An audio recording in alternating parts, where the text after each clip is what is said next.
Sir दोनों के चेहरे जले हुए हैं और बॉडी पर कोई भी एक्सटर्नल इंजरी के निशान नहीं है। चेहरे इसलिए जलाए गए हैं ताकि बॉडी की शिनाख्त ना हो। इन लोगों से पूछो, शायद किसी ने कुछ देखा हो। सर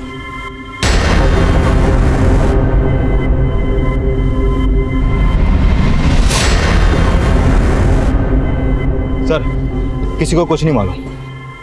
हो सकता है कोई कपल हो। आसपास जितने भी होटल्स, हॉस्टल और रेजॉर्ट्स हैं सब जगह पता करो, कहीं कोई कपल मिसिंग है। Okay, excuse me sir. Hello, ठीक है हम पहुंचते हैं। सर इसी बीच पे आने वाले एक रास्ते पे 2 डेड बॉडीज और मिली हैं। बॉडी को पोस्टमार्टम ले लीजिए।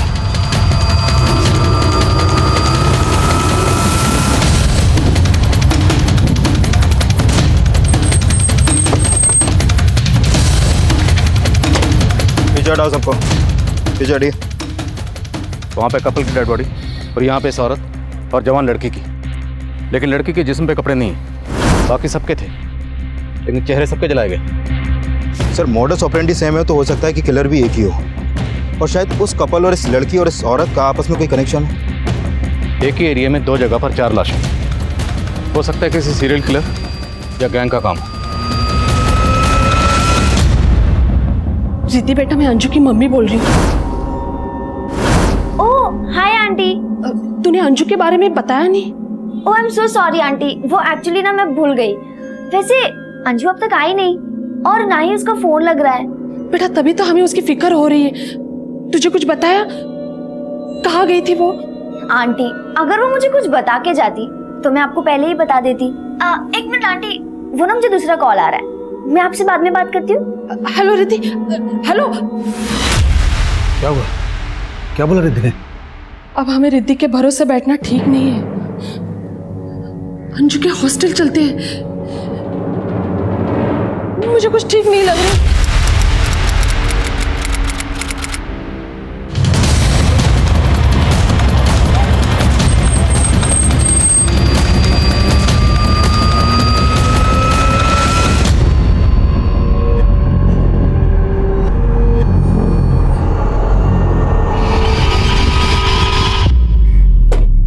नमस्कार, आदाब। मैं inspector Adil Khan, crime petrol Dastak में आपका स्वागत करता हूं। 17 और 18 नवंबर 2015 कुनार गोवा में हमें 3 अलग अलग जगह पे 6 लाशें मिली थी। उस वक्त उन 6 में से हम किसी की भी शिनाख्त करने में कामयाब नहीं हो पाए थे। सभी विक्टिम्स के चेहरे जलाए गए थे। तो हम ये अंदाज़ा लगा रहे थे कि ये किसी सीरियल किलर या गैंग का काम हो सकता है, लेकिन हमारा ये अंदाज़ा कितना सही था या गलत, ये तब हम समझ नहीं पा रहे थे, क्योंकि इससे पहले उस एरिया में ऐसी कोई वारदात नहीं हुई थी। पर इन वारदातों का सिलसिला यहीं थमने वाला नहीं था। प्रणव, आंचल, चलो बेटा जल्दी जल्दी दूध पियो, फिर तुम लोग सुबह उठने में बहुत परेशान करते हो। Good boy. मैं देखता हूँ।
सर ये 4 डेड बॉडीज धोबी रिवर के पास मिले, 1 कपल और 2 बच्चे।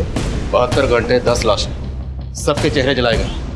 मीडिया, मिनिस्ट्री, जनता सबकी तरफ से प्रेशर बढ़ रहा है। इससे पहले कोई और मर्डर हो, हमें इन सब पर रोक लगानी। गोवा के कुनार बीच आसपास के इलाकों में 10 चरहरी लाशों के मिलने के बाद स्थानीय निवासी और पर्यटकों के मन में कई सारे सवाल उठ रहे हैं और पुलिस की तरफ से कोई प्रतिक्रिया नहीं की जा रही है। सर हमने एरिया के सभी गेस्ट हाउस, होटल्स, रिजॉर्ट सब जगह चेक किए और आसपास के थानों में की गई मिसिंग कंप्लेंट भी स्कैन की, लेकिन कहीं से कोई लीड नहीं मिल पा रही। लीड ढूंढनी पड़ेगी। किलर तक पहुंचने के लिए विक्टिम की पहचान होना बहुत जरूरी है। आखिर में हमें 2 बच्चों और एक कपल की लाश मिली। हो सकता है एक फैमिली हो। इस फैमिली पे फोकस करो, आसपास के थानों में पता करो। अगर कोई फैमिली मिसिंग है तो कहीं ना कहीं कोई हंगामा जरूर मचा होगा। और वैसे भी इंडिविजुअल की बजाय फैमिली की पहचान ढूंढना ज्यादा आसान है। फोकस। Okay sir.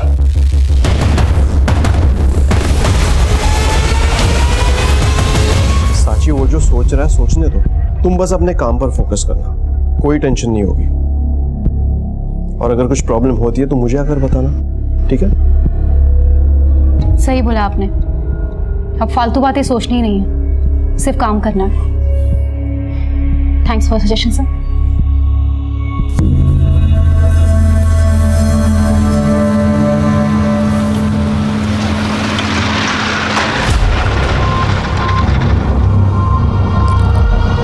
कितने बजे?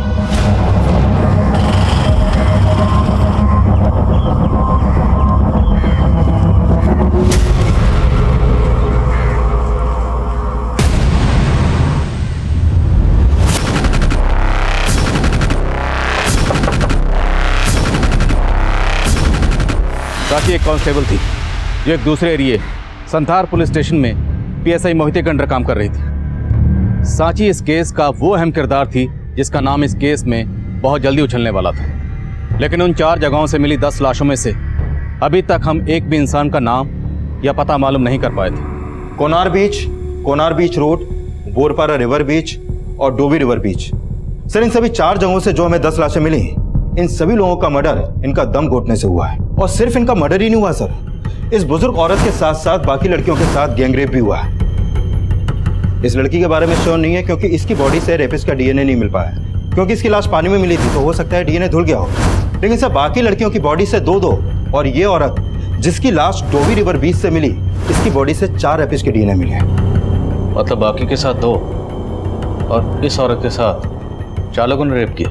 सर, सबसे हैरान करने वाली बात तो यह है कि इस औरत की बॉडी से मिले 4 डीएनए उन 2 लोगों के डीएनए से बिल्कुल अलग हैं जो बाकी लड़कियों की बॉडी से मिले। सर, इस हिसाब से तो ये 6 लोगों का गैंग लगता है। लेकिन पोस्टमार्टम रिपोर्ट के हिसाब से कोनार बीच रोड और बोरपारा रिवर बीच, इन पर जो लाशें हमें मिली उन्हें कपड़ा और पेट्रोल डाल के जलाया गया। लेकिन जो लाशें हमें डोवी रिवर बीच पर मिली उन्हें केरोसिन और जूट डालकर जलाया गया। मतलब ये तीनों क्राइम सीन से ये चौथा क्राइम सीन थोड़ा अनकॉमन लग रहा है। और सर, ये औरत जिसका 4 लोगों ने रेप किया था, इसके बारे में ये पता चला है कि इसके मर्डर से कुछ महीने पहले इसका यूटेरस रिमूवल का ऑपरेशन हुआ था और इसकी बैक पर एक टैटू भी था।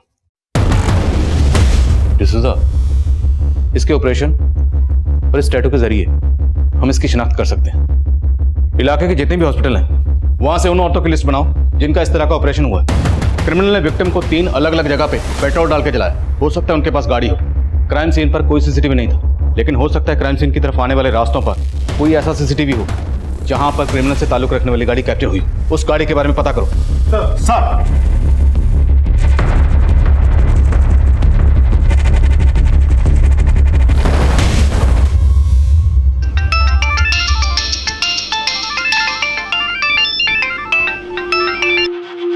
Yes sir.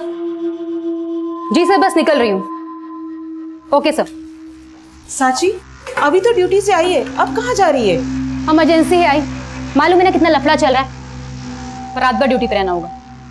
अरे आई, ड्यूटी पे नहीं जा रही है ये। बोला तो था मैंने, लड़के का चक्कर है। इतनों से कितना हफ्ता वसूल करती होगी वो तो अंदाजा नहीं है, उसका हिसाब नहीं रखती होगी। बस भाऊ, दोबारा मेरे कैरेक्टर या मेरी ईमानदारी के ऊपर उंगली उठाई ना तो ठीक नहीं होगा। अरे साची, खाना तो खा के जा। अपने बेटे को खिलाई। बेटी की तो वैसे भी सिर्फ पगार से मतलब है तुम्हें।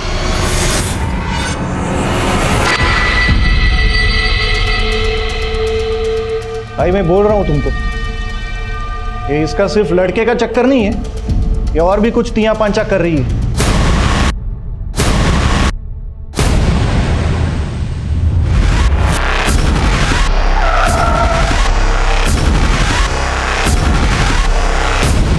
सर आसपास के हॉस्पिटल से यूटेरस रिमूवल ऑपरेशन के 15 केसेस के बारे में पता चला। इनमें से एक ऑपरेशन 8 महीने पहले एक अनीता नाम की औरत ने करवाया था। सर ऑपरेशन करने वाली टीम में से एक नर्स ने इस टैटू को आइडेंटिफाई किया है जो इस औरत की बैक पे था, जिसका 4 लोगों ने रेप किया था। सब पूरे चांसेस हैं कि ये औरत वही अनीता है।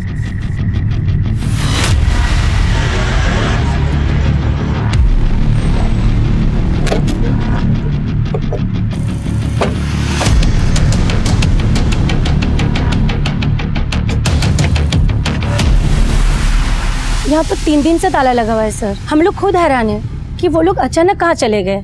अनीता के अलावा और कौन कौन रहता है यहाँ पे? उसका हस्बैंड देव और उसके 2 बच्चे।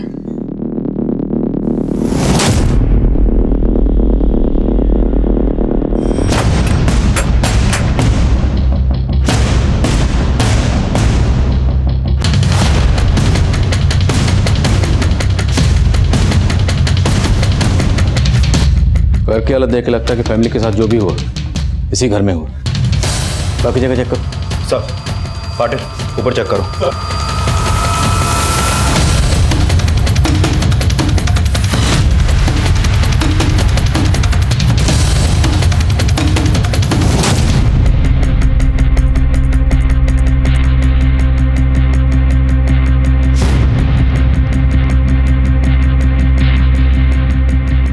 सर सिर्फ मर्डर ही नहीं हुआ है, लूट के साइन भी मिले हैं।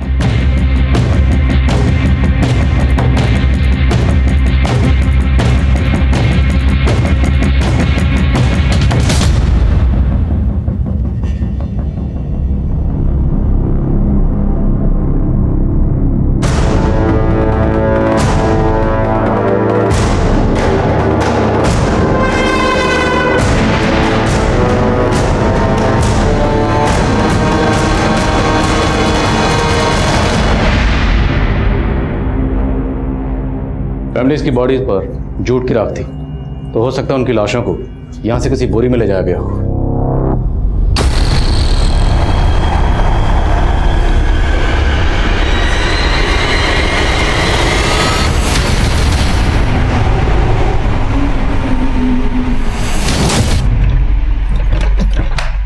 सर लगता है लॉक है। पाटिल सर घर के पीछे जाके चेक करो।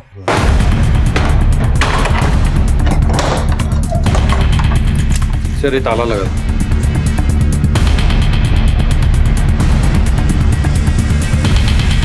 घर का फ्रंट डोर और बैक डोर दोनों लॉक, और घर में लूट हुई और फैमिली की बॉडीज को इसलिए बाहर ले जाकर फेंका गया ताकि लाशों की बदबू से पड़ोसियों को कुछ पता न चले, और लाशों का चेहरा इसलिए बिगाड़ा गया ताकि उनकी शिनाख्त ना हो।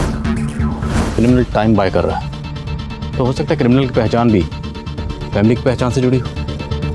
सर 3 क्राइम लोकेशन और हैं जहां बाकी की 6 लाशें मिली, तो क्या उन सब के मर्डर भी उनके घर में किए गए और फिर उनकी लाशों को बाहर ले जाकर जलाया गया? सर पड़ोसियों से पता चला कि घर में प्लम्बिंग का काम चल रहा था, लेकिन प्लम्बर कौन था इसका पता नहीं चला।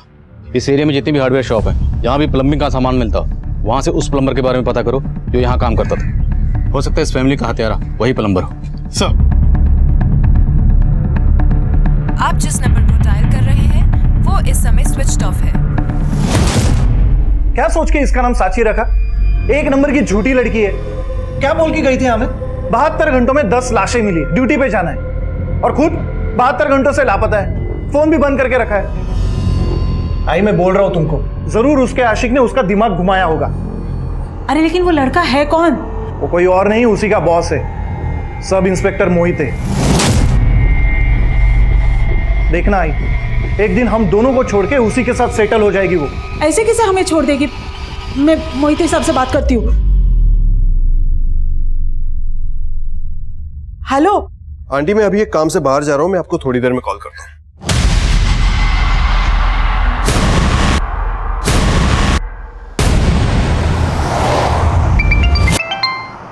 बोलो पाटिल।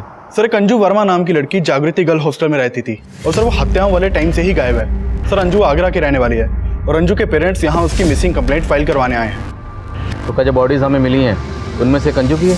हो सकता है सर। सर अंजू 19 साल की थी, और हमें 2 टीनेज लड़कियों की लाश भी मिली थी। सर अंजू के पेरेंट्स ने बताया कि अंजू के राइट पैर में 6 उंगलियां हैं।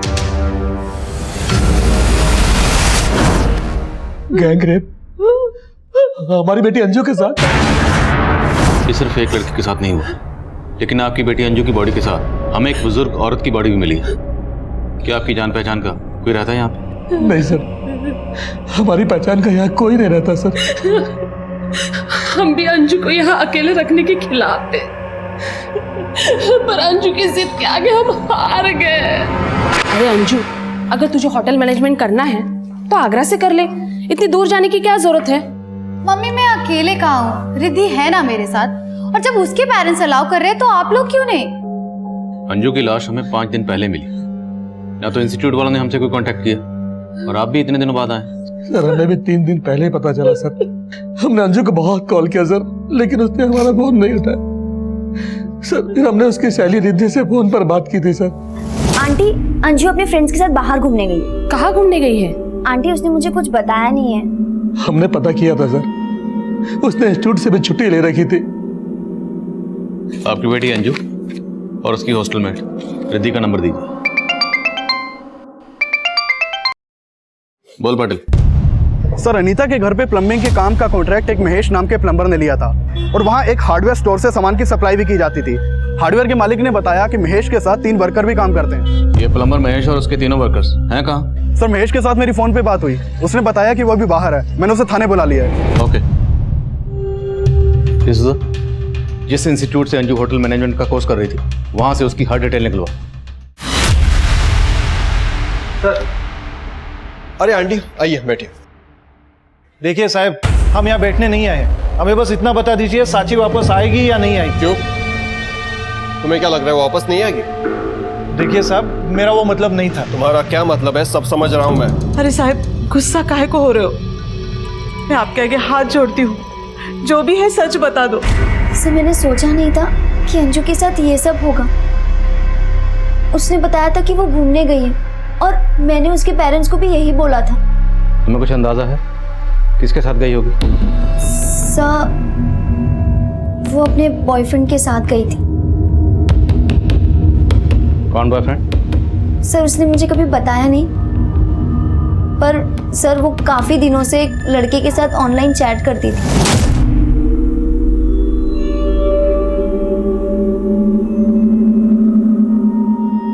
मुझे भी तुमसे मिलना है अमन। अरे बंद क्यों कर दिया? बताएगी नहीं ये अमन कौन है कोई तुझसे मतलब? वो अमन के साथ सिर्फ चैट ही नहीं बल्कि फोन पे भी बहुत बात करती थी। सर वो उसको डेट भी कर रही थी और उसके साथ रात रात भर बाहर भी घूमती थी और तो और आए दिन नए नए गिफ्ट्स भी लाती थी। तो अंजू के इस बॉयफ्रेंड के बारे में तुमने उसके पेरेंट्स को नहीं बताया? नहीं सर, मैं सोच रही थी कि अगर मैंने ये सब उसके पेरेंट्स को बोल दिया तो वो मुझसे और ज्यादा नाराज हो जाएगी। मैंने सच में नहीं सोचा था कि उसके साथ ये सब हो रहा था। अंजू का सामान कहाँ? सर ये अलमारी। और सर वो लॉक करके गई है। लॉक छोड़ो।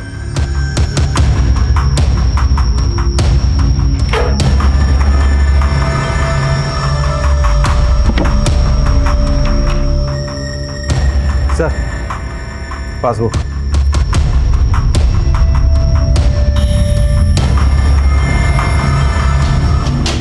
दस नवंबर को अकाउंट से 25,000 विड्रॉ हुए, 12 को विड्रॉ हुए 15,000, 15 को फिर 25,000 और 16 को 20,000। सर पोस्टमार्टम रिपोर्ट के हिसाब से अंजू का मर्डर भी 16 नवंबर को ही हुआ था।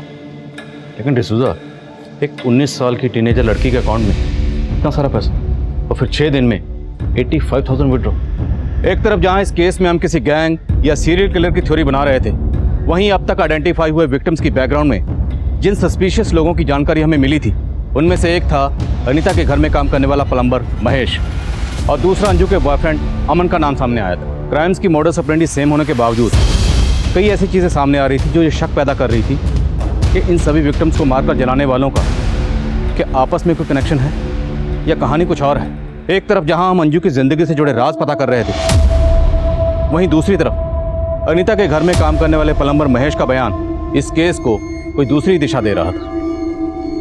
तो तू है वो प्लम्बर महेश जो अनीता के घर में काम कर रहा था? जी साहब, मेरे को भी फैमिली का मर्डर का सुन के बड़ा धक्का लगा। धक्का तो लगेगा, तुझे तेरे पैसे जो नहीं मिले, काम बीच में बंद हो गया ना? हाँ साहब, लेकिन साहब लेकिन छोड़, जो तेरे बाकी वर्कर्स थे वो कहाँ हैं? साहब वो तो गांव चले गए। मैं तो ठेका उठाता हूँ मालिकों से, काम तो वो तीनों लोग करते थे। एक दिन अचानक वो छुट्टी लेके चले गए। अब तो साहब मेरे को भी लगता है उन्हीं लोगों ने लफड़ा किया है, तभी वो गायब हो गए हैं। उन सबके नाम, गांव के नाम और फोन नंबर बोल। सब गांव का नाम तो याद नहीं आ रहा और वो फोन रखते नहीं है। अच्छा, तेरे वर्कर्स हैं ना, तो तुझे उनके गांव का नाम पता है और ना ही तेरे पास उनका फोन नंबर है। अब आपसे क्या छिपाऊंगा साहब, मैं तो खुद ही पछता रहा हूं उनको काम पे रख के। उनको काम का जरूरत था, मेरे को आदमी लोगों का, तभी उनको मैंने काम पर रख लिया। एड्रेस नहीं मालूम साहब, लेकिन साहब वो तीनों बोल रहे थे आजमगढ़। हाँ सर, आजमगढ़। इससे ज्यादा मैं कुछ नहीं जानता साहब। मैंने बहुत गलती किया साहब उनको काम पर रखकर। ठीक है जा, लेकिन याद रखना, जरूरत पड़े तो फिर बुलाऊंगा। ठीक है साहब। नजर रखो इस पे, हो सकता है घुमा रहा और इसके वर्कर्स के बारे में पता लगवा। सर आई, ये सब इंस्पेक्टर हमें चूरन दे रहे हैं। साक्षी कहाँ है उसको अच्छी तरह से पता है। हम लोग एक काम कर दें, ये सब इंस्पेक्टर के ऊपर वाले अफसर से बात करते हैं। अरे ऊपर नीचे जाके क्या होगा? जब माचिस की डिबिया गिरी होगी तो तीली क्या खाक जलेगी?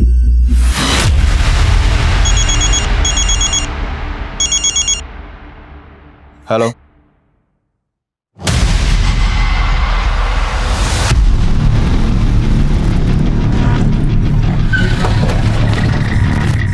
सर, ये उसी बुजुर्ग औरत का घर है जिसकी लाश हमें अंजू के साथ मिली थी।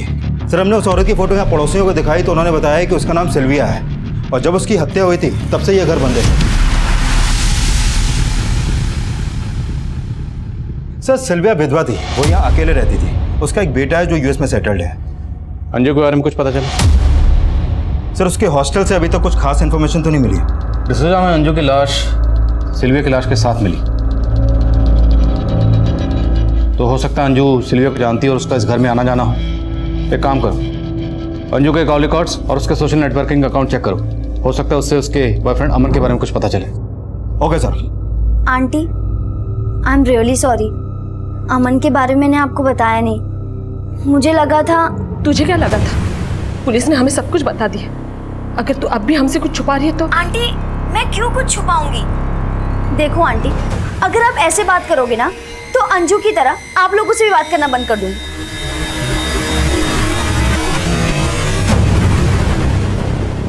रिद्धि क्या छुपा रही होगी? इसका अंदाजा उस वक्त हम भी नहीं लगा पा रहे थे, पर हकीकत यह भी थी कि अंजू की जिंदगी से जुड़े असल राज रिद्धि की सोच से भी परे थे। प्लम्बर महेश के बयान की बुनियाद पर हमने राजू, गिरीश और सखाराम, इन तीनों वर्कर्स को रिमांड पर लिया। तो ठेकेदार साहब, ये राजू, सखाराम और गिरीश ये तो तेरे लिए काम ही नहीं करते। नहीं साहब, वो गलती हो गई ना। कोई बात नहीं, तेरी गलती हम सुधार देते। तेरे लिए जो काम करते थे वो तो एल्विन, मोहसिन और बॉबी। याद आया? बोल, याद आया? उन तीनों को हमने उठा लिया, अब तेरी बारी है। 10 लाशें मिली हैं और कितने लोगों को मारा है? हमने सिर्फ 4 को मारा है साहब, बाकी का मर्डर हमने नहीं किया साहब। हम लोगों के टारगेट पर बस वो फैमिली थी।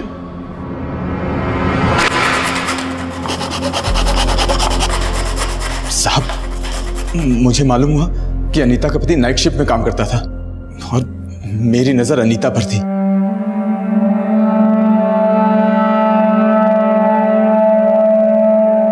इसलिए मैं अपने साथियों के साथ अनीता के घर पहुंचा।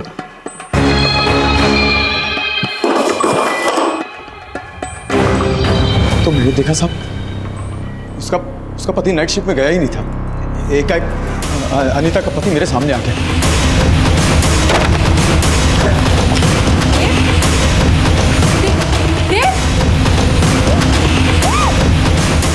मैंने उसका गला घोट के मार दिया। मेरी नजर अनीता पर पड़ी।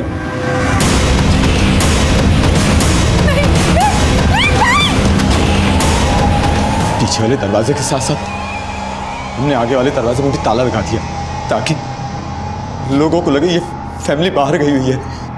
मैंने न्यूज़पेपर में पढ़ा था कि आप लोगों को 6 लाशें मिली हैं जिनके चेहरे चले हुए थे। मैंने भी साहब उनको उसी तरह जलाया ताकि लोगों को हम पर शक ना हो। लेकिन साहब हमने बाकी मर्डर नहीं किया है साहब, हमने बाकी मर्डर नहीं किया है। अनीता की बॉडी पर जो 4 लोगों के डीएनए मिले वो अंजू, सिल्विया और इस टीनेजर की बॉडी पर जो डीएनए मिले उससे अलग थे। अनीता और इसकी फैमिली को केरोसिन डालकर जलाया और बाकी सबको पेट्रोल। तो लगता है महेश और उसके कारीगर सच बोल रहे हैं। मतलब इन लोगों ने सिर्फ क्रिमिनल्स की सेम मोडस ऑपरेंडी का फायदा उठाया और हमारे असली क्रिमिनल्स अब भी आजाद घूम रहे हैं।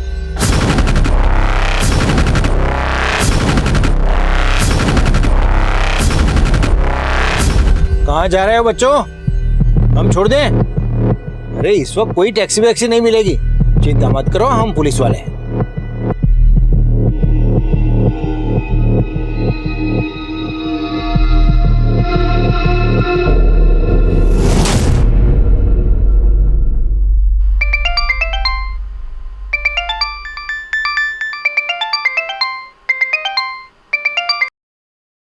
हाँ डिसूजा,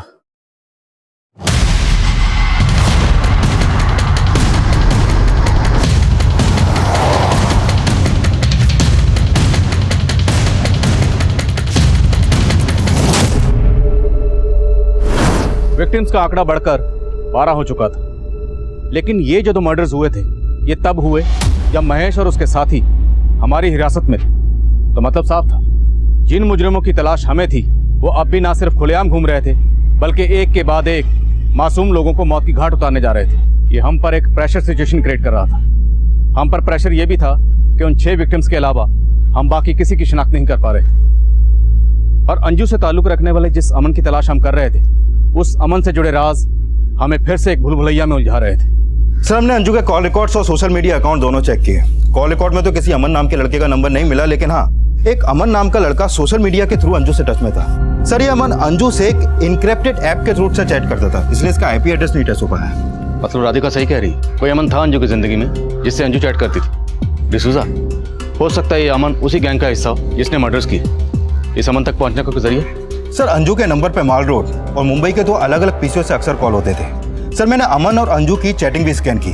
सर इस अमन ने मंजू को पिछले महीने 4 बार अलग अलग गिफ्ट शॉप के एड्रेस भेजे थे जहां पर वो अंजू के लिए सरप्राइज गिफ्ट छोड़ता था। डिसूजा, उन गिफ्ट शॉप पर चलते हैं और एक टीम पीसीओ पर भेजो।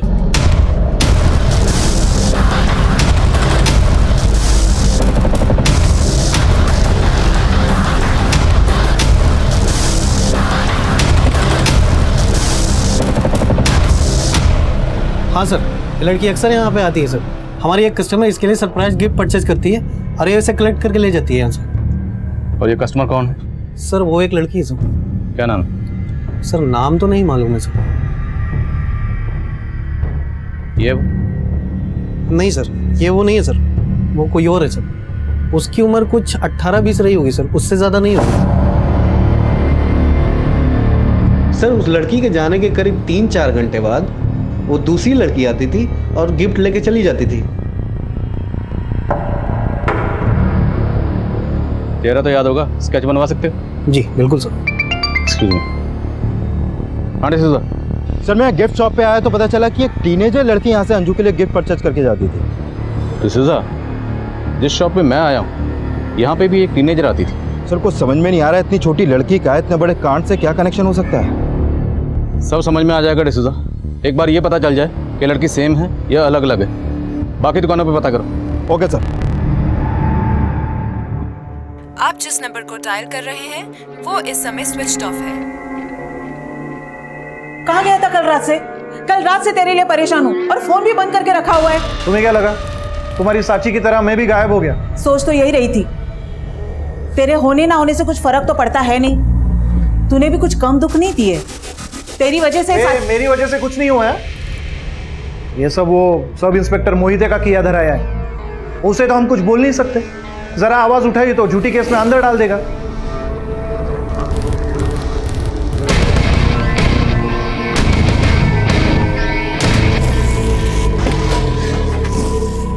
सर मॉल रोड के जिस पीसीओ से अंजू को कॉल किए गए थे, वहाँ से ये नहीं पता चल पाया कि ये कॉल किसने किए थे। सर वहाँ आसपास कोई सीसीटीवी भी नहीं है। और मुंबई के बोरीवली पीसीओ से? सर बोरीवली पुलिस से मेरा कांटेक्ट हुआ। मैं आज मुंबई जाने ही वाला था, लेकिन सर पता चला कि मॉल रोड के पीसीओ से संथाल पुलिस ने भी पूछताछ की थी। संथाल पुलिस? हुआ क्या पूछताछ करने गए थे? सर 19 नवंबर की रात को मॉल रोड के पीसीओ से संथाल पुलिस की कांस्टेबल सांची पवार के नंबर पर 2 से 3 बार कॉल किया गया था और 19 नवंबर की रात से ही कांस्टेबल सांची पवार गायब भी है। सर सांची 2 नंबर्स यूज करती है। उसका एक नंबर गोमांतक में बंद हुआ था और 19 नवंबर की रात को उसका दूसरा नंबर बोरपारा रिवर रोड पर हुआ था और हमने इन दोनों जगहों पर पूछताछ करने की कोशिश की, लेकिन कोई लीड नहीं मिली। मोहिते, 18 नवंबर की रात को हमें बोरपारा रोड पर टीनेजर की लाश मिली थी और सांची को एक पीसीओ से फोन आ रहा था जिसका कनेक्शन शायद उन 8 लाशों से हो सकता है जिनके चेहरे जलाए गए। लेकिन तुमने इस बारे में हमसे कोई पूछताछ नहीं की। सर सांची का उन केसेस से कनेक्शन होगा हमें लगा नहीं था। तो कांस्टेबल सांची के गायब होने का चक्कर क्या है? सर ठीक से कुछ समझ में नहीं आ रहा, लेकिन सांची की अपने घर वालों से बिल्कुल बनती नहीं थी और इसी बात को लेकर वो काफी डिप्रेस्ड रहती थी। 19 नवंबर के दिन भी सांची का अपने भाई से झगड़ा हुआ था। तो उसके भाई के खिलाफ कुछ मिला? फिलहाल तो नहीं, लेकिन सर मुझे लग रहा है सांची अपने घर वालों से तंग आकर कहीं खुद ही को चली गई। खुद चली गई? हाँ सर, मैंने अभी अभी कहा ना, वो अपने घर वालों को लेकर डिप्रेस्ड रहती थी। सर मोहिते साहब ने जो भी बोला है, कहानी बिल्कुल उससे अलग है। किस कहानी की बात कर रहे हैं? बोली, खुल के बोली। सर हो सकता है साक्षी अपनी मर्जी से बाहर गई हो, लेकिन वो जहाँ भी गई है शायद मोहिते साहब को पता है। ऐसा क्यों लगता है आपको? सर दरअसल हमें ऐसे लगता था साक्षी का किसी के साथ अफेयर था। अफेयर? किसके साथ? सर आप ये क्या कह रहे हैं? मेरा और सांची का अफेयर? और ये बात आपको उसके भाई ने बताई? तो मोहिते क्या तुम्हारा और सांची का? सर आप उस लफंगी की बात पर भरोसा कर रहे हो? मोहिते मैं भरोसा नहीं कर, उसने जो हमसे कहा वो शेयर कर रहा हूँ। पूछना तुमसे। ऐसा कुछ नहीं है सर, वो झूठ बोल रहा है। पर ये तो सच है ना कि सांची गायब है, और हमें लग रहा है कि सांची के गायब होने के पीछे जरूर कोई बड़ा मकसद है। सर उन चारों गिफ्ट शॉप पे सिर्फ एक ही लड़की अंजू के लिए गिफ्ट परचेज करके जाती थी। मैंने उस लड़की का स्केच अंजू के पेरेंट्स को दिखाया, लेकिन वो इस लड़की के बारे में कुछ भी नहीं जानते। इससे हो सकता है लड़की अंजू के इंस्टीट्यूट की हो या हॉस्टल की हो और रिद्धि से पहचानती हो। सर मैं भी रिद्धि से मिलने जा रहा हूँ। Okay, update.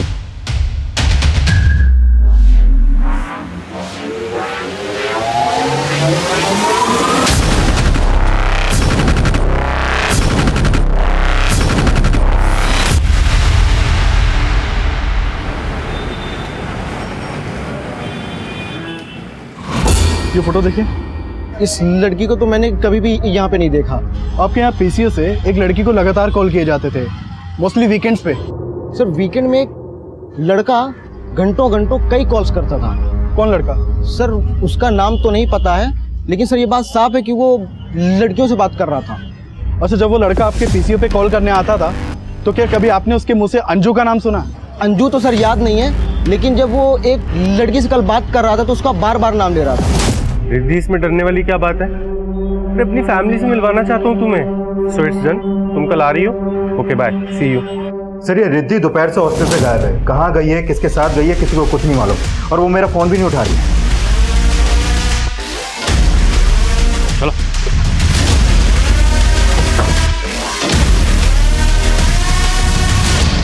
हेलो, कहाँ हो तुम? मैं आ गई जहाँ तुमने बुलाया था। ओके। दिस इज मुंबई के पीसी से रिद्धि को फोन किए जा रहे हैं। शायद अंजू की तरह रिद्धि को भी टारगेट किया जा रहा है। तुरंत रिद्धि के फोन की लास्ट लोकेशन ट्रैक करो। Okay sir.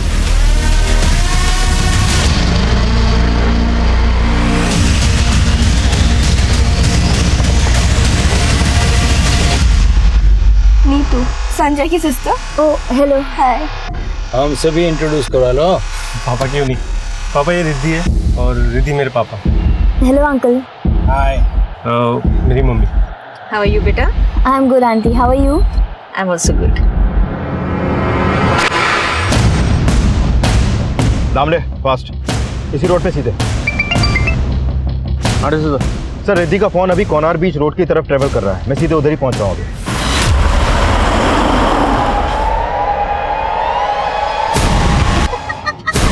क्या किया तुमने?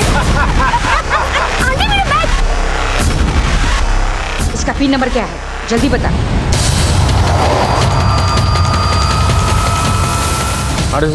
सर रिद्धि का फोन स्विच ऑफ हो गया अभी। 4 5 8 9। आंटी आप मेरा कार्ड ले लो, मेरा बैग ले लो, पर प्लीज मुझे छोड़ दो। माय गॉड, पुलिस हमारे पीछे पड़ी है।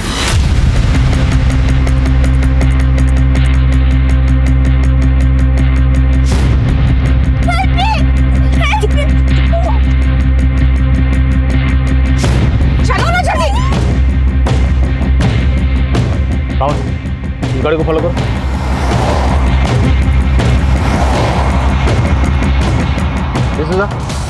हमें गाड़ी मिल गई, हम उसका पीछा कर रहे हैं। तुम एक काम करो, आगे आके गाड़ी को ब्लॉक करो। Right sir, down fast.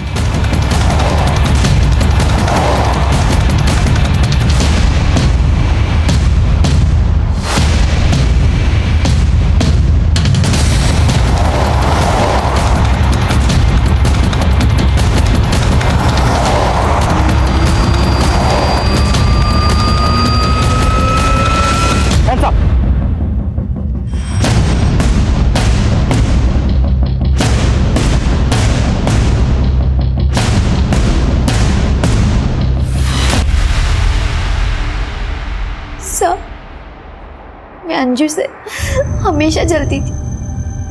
उसका बॉयफ्रेंड था और मेरा नहीं।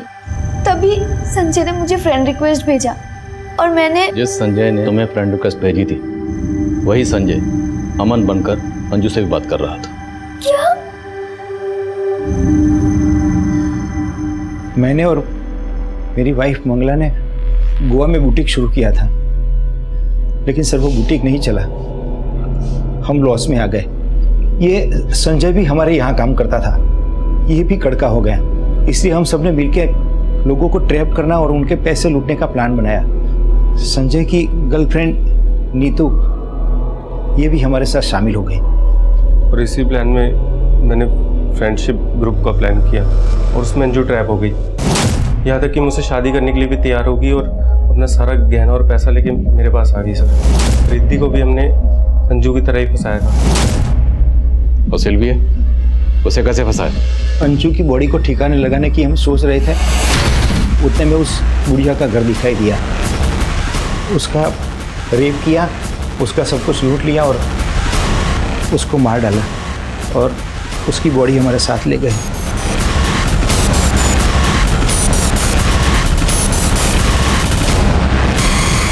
उसको मारने के बाद हम कोनार बीच पे पार्टी बनाने गए साहब, और वहीं हमको वो कपल दिखाई दिया। बेटा यहाँ पे नारियल पानी कहाँ मिलेगा?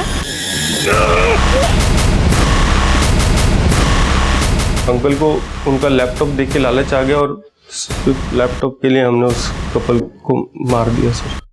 और वो टीनेजर लड़का लड़की उनको भी ऐसे फंसाया?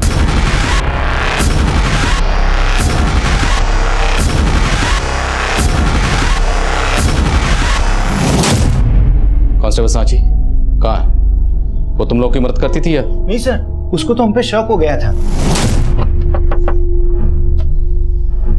जी गाड़ी क्यों रोकी यहाँ पे? हम वो वेट कर रहे हैं किसी का। किसका वेट कर रहे हो? कहाँ से आए आप लोग? हीरानगर से मैडम, लेकिन आप इतना क्यों पूछ रही है? हम शरीफ लोग हैं। उस वक्त तो वो वहां से चली गई, लेकिन हमें लगा कि उससे हम पे शक हो गया है, इसलिए अगले दिन उसको उठा लिया सर।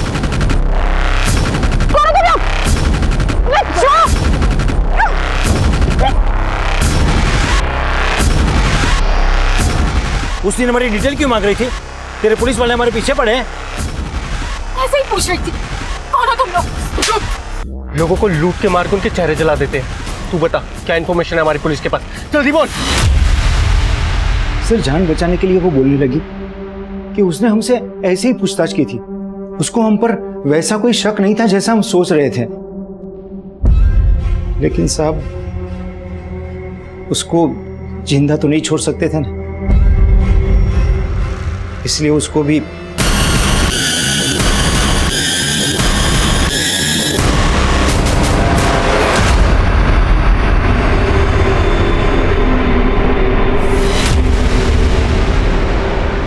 साची की बॉडी कहाँ है? वो पुलिस वाली थी सर, उसकी बॉडी मिलती तो लफड़ा हो सकता था, इसलिए सर उसकी बॉडी को हमने गाड़ दिया और आप लोगों को भटकाने के लिए हमने पीसीओ से उसके नंबर पर फोन किया ताकि आप लोगों को ऐसा लगे कि ये सब में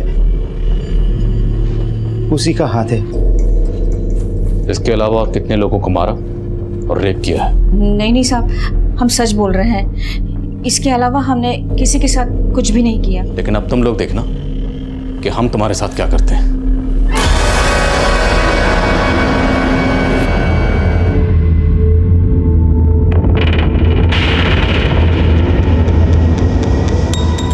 कांस्टेबल सांची एक होनहार पुलिसकर्मी थी, लेकिन तजुर्बे की कमी की वजह से वो एक बड़ी चूक कर बैठी, जिसकी कीमत उसे अपनी जान देकर चुकानी पड़ी। वहीं जो गलती अंजू ने की थी, अब वही गलती रिद्धि भी दोहरा रही थी। एक ऐसे माहौल में जहां एक के बाद एक वारदातें घट रही थी, उसने एक ऐसे अजनबी पर भरोसा किया जिसे उसने पहले कभी देखा तक नहीं था। जुर्म की इस दस्तक को उसने अपनी नादानी से नजरअंदाज कर दिया। रिद्धि, अंजू, सांची, सिल्विया और अनीता के परिवार के अलावा बाकी दूसरे विक्टिम्स की पहचान भी अब कर ली गई है। इस दर्दनाक हादसे के बाद हमेशा की तरह गोवा का लॉ एंड ऑर्डर बरकरार है। टूरिस्ट और लोकल लोग पहले की तरह खुद को सुरक्षित महसूस कर रहे हैं। अब मैं आदिल खान आपसे इजाजत लेता हूं। आपसे फिर मुलाकात होगी एक नए केस के साथ। तब तक देखते रहिए क्राइम पेट्रोल दस्तक। मकसद बताना नहीं, बचाना है।